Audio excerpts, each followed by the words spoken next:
I think there's a range of things that can be driven by technology in farming. Even at a base level, when we think about, where is the next generation of farmers coming from? Is it from within? Is it from outside?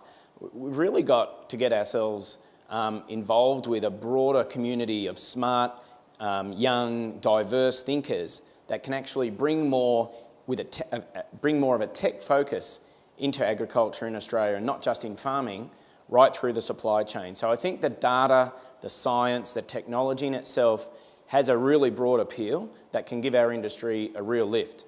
Outside of that, I think it's a generational opportunity. I think the next wave of farmers are younger and in touch with technology, and as they actually have more involvement and contribution to family farms in Australia, we can see that technology start to play out in conventional farming systems. So I think that's a real positive as well. It's also getting away from a lot of the productivity gain we saw long ago through the hard work, the intuition, the adaptiveness of Australian farming. That's got us to this level now, but we're no longer the world's leading low-cost producers in a number of commodities anymore. So it's going to be, how do we make better informed decisions around markets, products, linkages in the supply chain, in order that we can make better business decisions on our farms that are going to make us more profitable.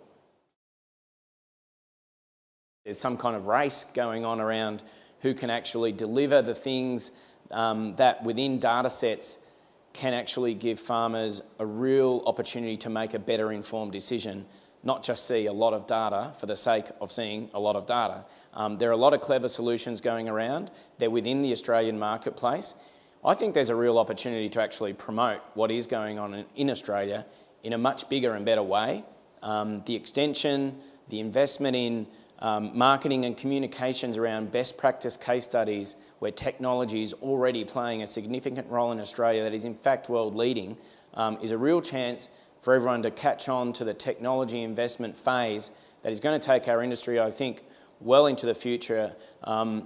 We talk within our industry about becoming this $100 billion output at the farm gate, but it's clear that unless we invest very smartly into technology, we're probably on track to 2030 to produce around $74 billion of output.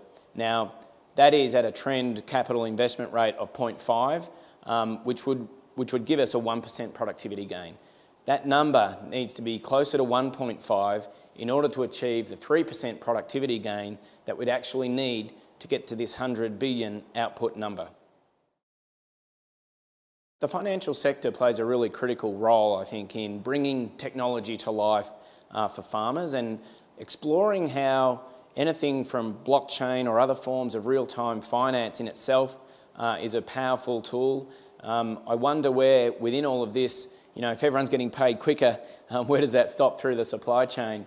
But I think that's a really wonderful opportunity for financial services companies in Australia, and probably not just banks, in the way that we can actually deliver new forms of money matched against moving inventory cycles and things in a better way that actually starts to release cash flow opportunities for farmers. It releases asset base that supports a lot of lending in farming today that could actually be a catalyst for a new wave of investment as those assets become free for leverage.